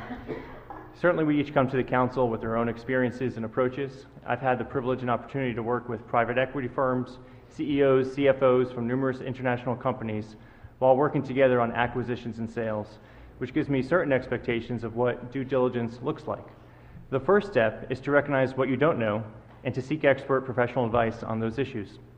This city has a $100 million budget, and the proposed sale is for $3 million, 3% of that, which makes this a significant sale for the city. Despite lots of expertise on many issues, the due diligence done to date on this project demonstrates that the city does not have the expertise to develop a plan to maximize revenue on a golf course. But there are people and firms that do. We should have engaged with such a person or firm. By way of example, the 208 acres that we're proposing to sell with this transaction works out to $15,000 per acre, whereas the other legislation that has just been discussed for 0.11 acres actually works out to $227,000 per acre. Yet we still have questions about the 208 acres. We don't have answers, and now the county demands an answer. For me, the answer depends on the question being asked. Is $3.1 million the best offer to keep the property a golf course without involvement by the city? Yes. Based on the appraisals performed and comparable sales in the region, it seems that the purchase price is fair. But why are we making the assumption that the city should not be involved? If the city kept the property, it would contract out the responsibilities associated with operating the course. Is the sale to the county the best way to maximize the revenue? Probably not. The administration first presented a financial report describing what I call a keep and operate option at Friday's work session, just a few days ago. We got a new version today, even with new assumptions. I'll point out that the version we got on Friday did not actually capture the $200,000 per year in enhanced revenue. The adjustment in the new proposal that we got today actually only netted out an increase of $16,000 in projected net present value. Clearly, lots of other changes were done to massage that, and we've had no time to analyze that. The administration has been assuming cost of repairs by the city of at least $5 million. That's the number that's been discussed in the papers and among all of us. But the council just learned on Friday that it would be substantially less. I'll refer you to a letter dated March 20th, 2016, that the county sent to Anne Arundel County Recs and Parks, where it says, due to its own investigation, the deck located at the above referenced property is unsafe, based on supporting beams carrying the deck load, based on Anne Arundel's County Construction Code that prohibited you from using the second floor deck. Clearly, there are many substantial problems with this property, and as we also learned or discussed on Friday's work session, it's actually the county's responsibility, should we get to the end of this lease period without a sale, for the county to do those repairs. And yet, we haven't had the time or the information to explore what the value of those repairs would be. Certainly, I don't expect that bringing it to good condition repair would bring it to a world-class facility, but that's not what we need here. The value of those costs could be $1 million, $3 million. No one's presented any evidence to what that number it is. We know it's substantial.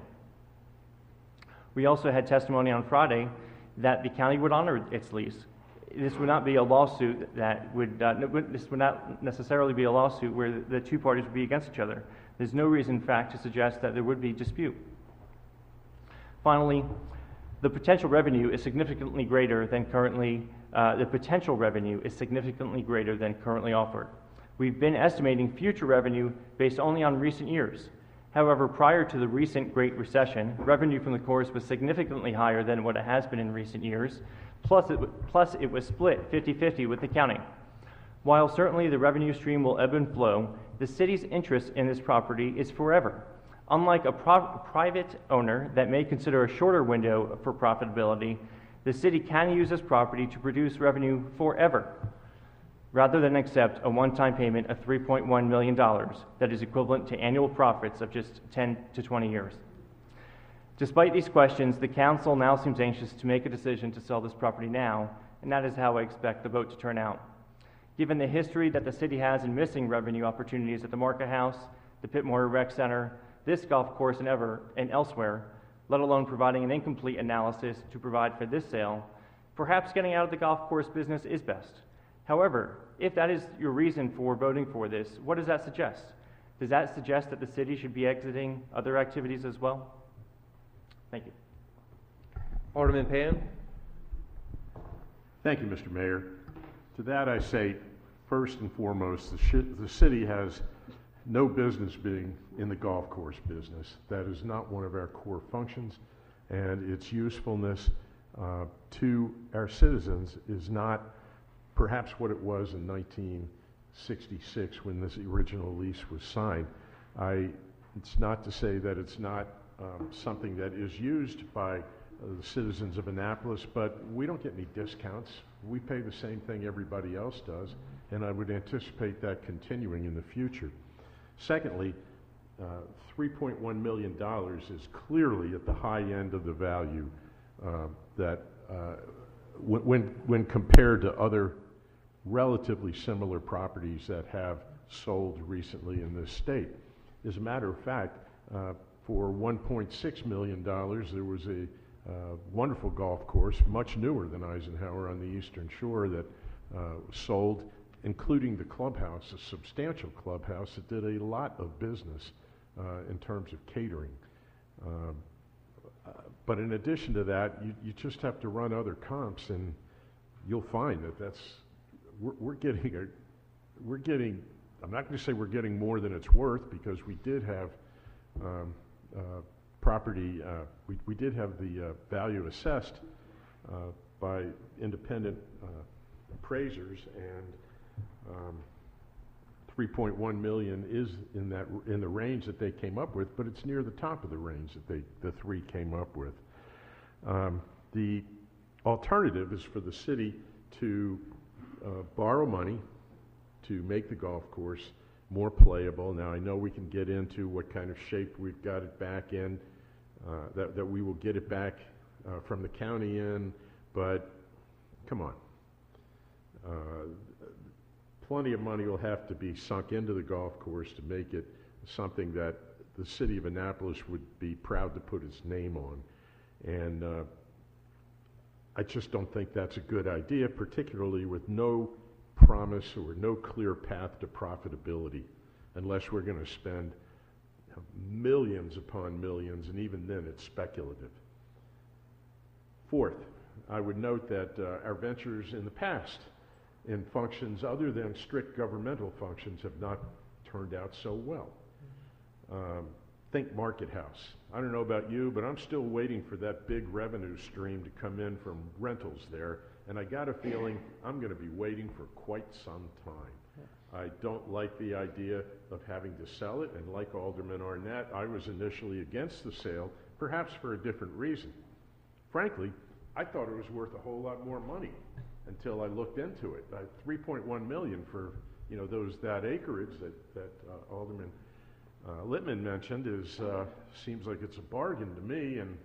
But then when I looked into it, when I checked with people that had owned golf courses, had developed golf courses, in my case, I happen to have a brother-in-law that works for the PGA in a different field, but nevertheless he still deals generally with this type of thing, and each and every one of them said, take it and run. It's a good deal for the city, and I firmly believe that it is, and I certainly will strongly support this. Thank you. Alderman Arnett? Thank you, Mr. Mayor. I take to heart Alderman Littman's admonishment that we really do need to do due diligence, and that we need to follow, as far as we can, an analysis of what we do. I did my own due diligence, and as the city manager and the finance director, and you, Mr. Mayor, can attest, I was banging on the table and I was urging, because I knew we had done some due diligence, that we put together a package that showed the processes that we had followed, and in fact we did. I think there's endless what-if streams that we can follow, and it may well be that there are paths where we could keep the golf course and end up making more money than we're getting from it now. But the bottom line question I ask myself is, what are the goals? One of them, I think, is clearly to have a better golf course, although I kind of like it the way it is, because I can putt from the fairways and still get to the cup. I think one goal is to have the golf course improved, and that's going to take money. And not only that, it's going to continue to take money. It's $5 to $8 million now. 20 years, it's going to be $5 to $8 million again, and on and on and on. And then I look at all the other demands on the city budget, all the other demands for things that we really need to do, that really are core, and I just don't feel that we can go out to our constituents and say, this is a good investment, and you should be happy to pay that debt service. Now, I'd quickly point out, we're going to be paying the debt service because we all live in the county. So when they borrow $5 million or $8 million or whatever it is, we're going to be paying part of that. So we're not avoiding the debt service or the investment in the golf course. But it really does, and I think it clarified for me in a conversation Alderman Budge and I had at one point, which is, what is it that we really are supposed to be doing? What is it that our residents expect of us?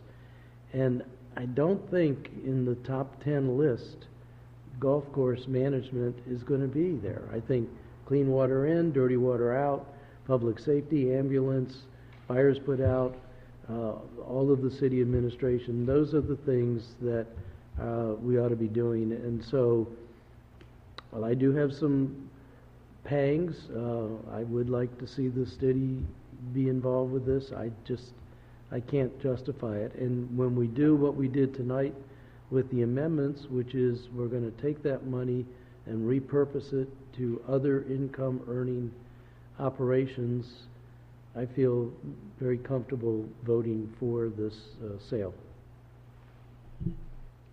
Any other discussion? Alderman Budge? Yeah, I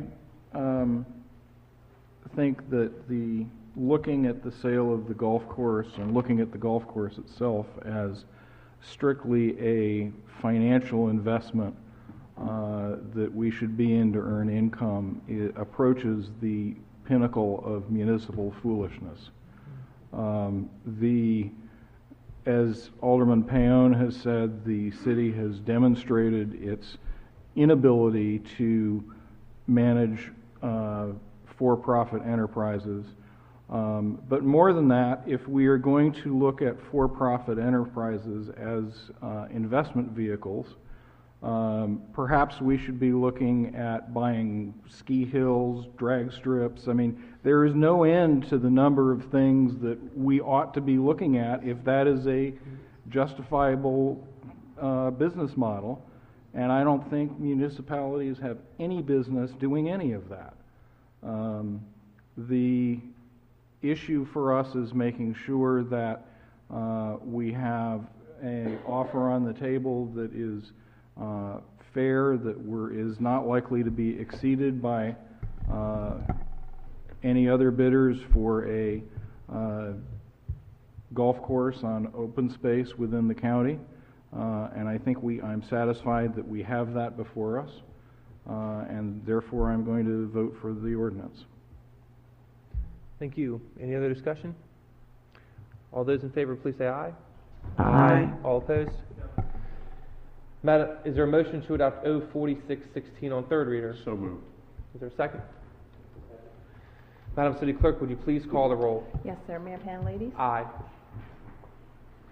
Alderwoman Finlayson? Aye. Alderman Littman? No. Alderman Kirby? No. Alderman Pfeiffer? Aye. Alderman Arnett? Aye. Alderman Budge? Aye. Alderman Paone? Aye. Alderman Pendleton? Aye. The ayes have it. Before we go on to the next item, there's a copy of the deed up here. We can pass around for people to sign, like we did with the elections. It just needs a written consent by the council. Mr. City Attorney, would you please sign, or not please sign, would you please present the next item on the agenda? Thank you, Mr. Mayor. Next is a public hearing on O 3416, which is the Harbor Line at South Annapolis Yacht Center ordinance. Oh, I'm sorry, second reader. I apologize. Thank Is you, there a Alderman Arnett. Is there a motion to adopt O 3416 on second reader? Is there a second? Discussion? Thank you, Mr. Anthony and Mr. Cosby. Thank you so much. Thank you. Is there any discussion? Let me start the discussion. First of all, I'm announcing that I'm moving to Ward 3 where there's no water. We'll take you. Thank you. This has been quite a journey, and it started when I found out from someone that there had been an ordinance introduced with my name on it to do this harbor line correction. And as the city attorney can attest, I was a little agitated, and so then I had to do the homework on this. The practice is that when there's a harbor line correction, you go to the alderman of the ward which is surrounded by that water. So clearly it fell to me to introduce this ordinance. I could have deferred and the owners could have gone to some other alderperson, but I don't think that's appropriate. So trying to distill down through all of this, what I have heard are two general concerns. One is public safety and navigation in the harbor waters, and the other is whether this is a giveaway to the developer, giving the developer more rights to put piers and slips than they're due. Taking the first issue of safety in the harbor, I had Cindy Gaines do a search to try to find over all time in all Annapolis waters any kinds of reported accidents for kayakers and paddleboarders. There were none. That doesn't mean that they didn't happen, and it doesn't mean that we're not in jeopardy of them happening in the future. It's just they haven't happened. I navigate through that area quite frequently with my powerboat, not my sailboat, and I understand that there's constrictions, but there's constrictions on all of our creeks. And in fact, the further up you go, the more constricted all of our creeks are. And we have paddleboarders and kayakers everywhere. So I have a hard time being convinced that there is a huge safety issue here. Nevertheless, when we had the meeting with the city manager and all of the relevant staff, we agreed to do two things. One, we agreed that we need to have some kind of training for people who are on small craft, be it paddleboard, rowboat, Zodiac, whatever, to be sure that they understand not only the rules of the road, but the realities of boating. So if you're on a paddleboard and you're paddling along, and there's a 50-foot powerboat coming down the channel at the proper speed, there is no doubt which craft has maneuverability and can make quick turns, and it's the paddleboater. There's no doubt Beth Garraway talked about 43 years ago and how it was more idyllic then and more tranquil, and that clearly is the case. I wasn't here 43 years ago. I'm not 43. But what was here at that time were most of these marinas, certainly Sarles, Petrini, and across the way, Arnie Gay. They were here, and they were here pretty much in the configuration they're in. What is new is the proliferation of paddleboards and kayaks. And in discussing this with the harbor master, that's where we need to focus our attention. We need to be sure that we have safe waterways for all boaters, all boats, and boaters, and they are the ones that are raising the concerns. When I've talked to Pat Frazee and I talk to others, that's what people are concerned about. They sit on their beautiful back porches and pool areas and are enjoying morning coffee, and they're seeing the paddleboarders, and they're worried and wondering whether they're going to make it out. Now that's a noble concern, and I really appreciate the fact that the citizens are not only enjoying the water, but they're paying attention, and they're concerned about the safety. And I think we do have an obligation to be concerned about the safety. So I've had discussions with the mayor and the city attorney and some of my colleagues, and we would like to come up with a process where anyone who is renting a small craft will be given a rules of the road training. They will sign the document that they've received the training, and the renting agency will keep track of that. The mayor has in mind a video. If we have the money for that, that would be great. I think it's easier to understand than reading amendments to the sale of the golf course. So I think the safety concerns are real concerns. The giving or taking, or however you want to do it, and like Mr. Butler, I'm not a lawyer. I listen to the advice, and I think we should take up, even though it's not the ordinance, we have a proposal from constituents about an alternate proposal. I took this proposal to the staff and discussed it with the city council, the city attorney. That's not the ordinance, and that is not a correction that the staff would recommend, or do recommend. Not only that, it goes well beyond the proposed correction to the harbor line, and by the way, I have yet to hear anyone show that a correction is not in order. This gets into existing harbor lines. It is well beyond the scope of the legislation. And I think that it also does some significant damage to the properties there in terms of taking away slips and so forth. So in evaluating this and writing endless responses to emails, which is my job, I still come to the conclusion, listening to the staff, that the harbor line correction as proposed is the appropriate course of action. It will not jeopardize. It is not happening at the choke point, the narrowest point, which, by the way, as mentioned, is 172 feet wide. That is not a trivial distance. And as you travel up the creeks, you get into much narrower circumstances. So after all of the analysis and all of the discussion, I would ask the council to consider the legislation as presented, and I would ask that you vote approval. Any other, Alderman Budge? Yes, Mr. Mayor and members of the council, I have a couple of questions. I have been fairly skeptical of the arguments on both sides of this discussion because just trying to figure out what the facts are and how they apply. So my first question is for the city attorney.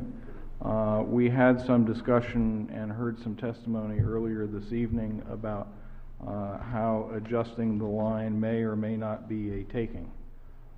Could you address how that applies in this case?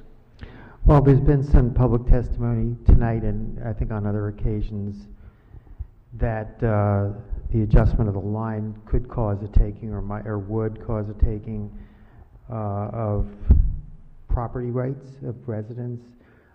Personally, I don't agree with that it would be a taking. I've discussed this with the planning director when the issue came up, and we both believe that the result of the adjustment of the line would cause those who are have relied on the old line all this time to have what we call a non-conforming use, which is not a taking. It's just to make somebody who has always had something that they've relied on, that it's legal, that it was legal, and that all of a sudden there's an adjustment that and the use, not the use, the structure, whatever it is, whether it's a piling or something else, would then go into non-conforming status. Okay, that's not a taking. They become legal that way, and then if they abandon that status in some way, or they try to expand it without doing it properly, or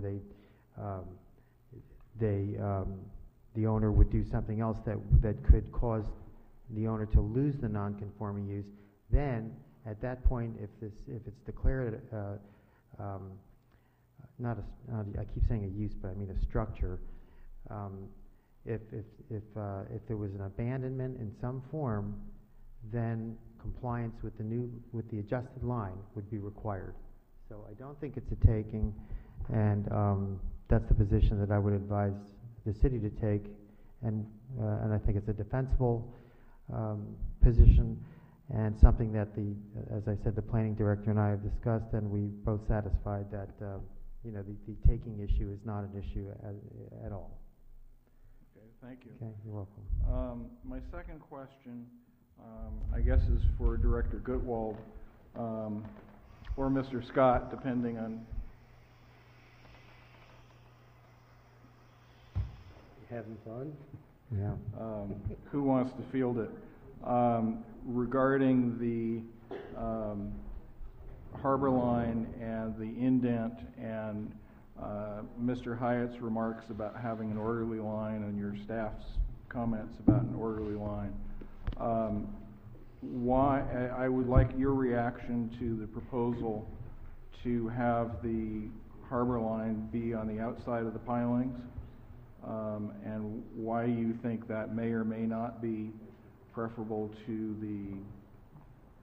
the ordinance is written. Thank you, Pete Cowell, Director of Planning and Zoning. I think if you got a chance to read my memo that I sent when we sort of did a history of harbor lines over the past 36 years and the 18 different ordinances that had been passed, what has been proposed is consistent with what's been done over the past years. There's always been some distance beyond the moorings, the pilings, or the piers that when they corrected the harbor lines to give the enjoyment and use of those existing structures that existed in any marina.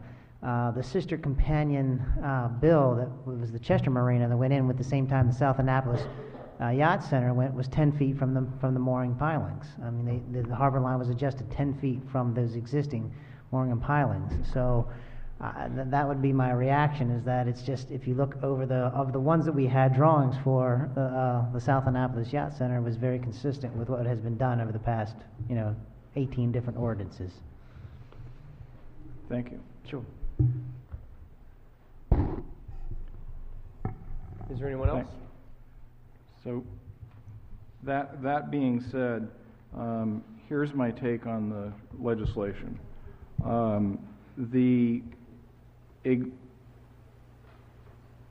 In being asked to correct the harbor line, we're not being asked to consider new development or potential what the owner may wish to do here in the future. We are trying to place ourselves in the shoes of the poor fellow that drew the harbor line in the first place and understand what he did, knowing that our understanding is going to be imperfect, he or she, excuse me, knowing that our understanding is going to be imperfect, but to follow the principles that, as far as we can discern, were employed. It's clear in the area of this marina that on the outsides of the T docks and the boat shed, it was felt that some kind of buffer area was necessary. It's also clear from the photographs of the slips in use back in the 70s and early 80s, that there were boats in those slips that extended out past the line of the pilings, well out into the harbor itself, or into the amendment area, as it were, and consistent with staff's recommendation that we allow, that the consistent pattern is that we have some kind of buffer area for the use of that space, and there was use of that space back in those days. It seems to me that we ought to be allowing that buffer area here. My measurements are that the boats extended out 10 to 50, in some cases 10 feet, in some cases 15 feet beyond the line of pilings. The ordinance as written would extend it out 18 feet past those pilings. So we're talking really a difference of about 3 feet. And I think this is where the principle of orderliness comes in.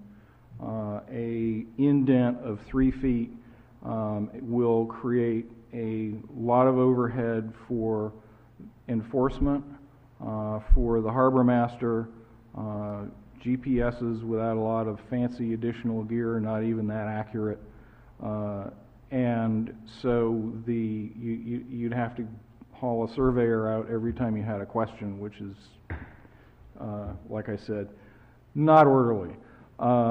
So therefore, I support the ordinance without amendment. Thank you. Is there anyone else? All those in favor, please say aye. Aye. All opposed? Is there a motion to adopt O3416 on third reader? So moved. Second. Any discussion? Madam City Clerk, would you please call the roll? Mayor Panelidis? No.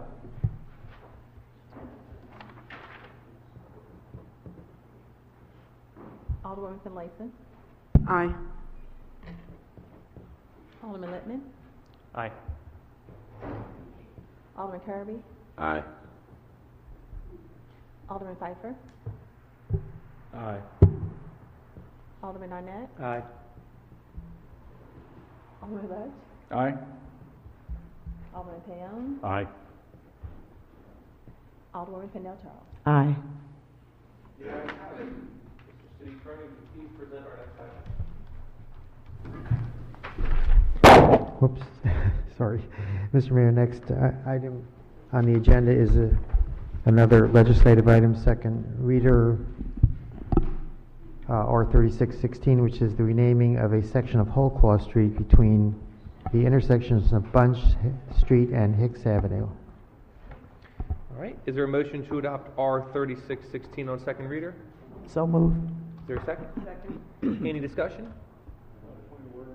Alderman Budge? Yes, don't we need to suspend the rules to vote on these on the night of their introduction? We adopted it on first read on your consent calendar. We adopted these resolutions on your consent calendar. I'm not sure if we need to do that because they were both published with the agenda. I think his question is, do we have to suspend the rules since we're voting on them the same night? You can, but it was published. Okay. If the answer is no, fine, then let's carry on. Full steam ahead, as they say. All those in favor? Please say aye. Aye. Aye. All opposed? The ayes have it. Is there a motion to adopt? Oh, I apologize. Madam City Clerk, would you please call the roll? Yes, sir. Mayor Panlady? Aye. Alderwoman Finlayson? Aye. Alderman Lippman? Aye. Alderman Kirby? Aye. Alderman Pfeiffer? Aye. Alderman Arnett? Aye. Alderman Budge? Aye. Alderman Payon? Aye. Alderman Pendel Charles? Aye. The ayes have it. Mr. City Attorney, would you please present the next item? Mr. Mayor, next is a corresponding resolution, R3716, for the purpose of renaming another section of Holclaw Street between the intersections of Carver and Bunch Streets. Is there a motion to adopt R3716 on second reader? So moved. Second. Discussion? Madam City Clerk, would you please call the roll? Yes, sir. Mayor Panlady? Aye. Alderwoman Finlayson? Aye. Alderman Lippman? Aye. Alderman Kirby? Aye. Alderman Pfeiffer? Aye. Alderman Arnett? Aye. Alderman Budge? Aye. Alderman Payon? Aye. Alderwoman Pendel Charles? Aye. The ayes have it. Mr. City Attorney, would you please present the next item? Mr. Mayor, next is a third corresponding resolution, R3816, for the purpose of renaming a section of Center Street between the intersections of Forest Drive and Oak Lawn Avenue. Is there a motion to adopt R3816 on second reader? So moved. Is there a Second. Discussion? Madam City Clerk, would you please call the roll? Yes, sir. Mayor Panlady? Aye. Alderwoman Finlayson? Aye. Alderman Lippman? Aye. Alderman Kirby? Aye. Alderman Pfeiffer? Aye. Alderman Arnett? Aye. Alderman Budge? Okay. Alderman Payon? Aye. Alderwoman Pendel Charles? Aye, and thank everyone very much. Very welcome. That concludes our series of events for our 100th anniversary of the Walter S. Mills Parole Elementary School. I thank everyone for their support.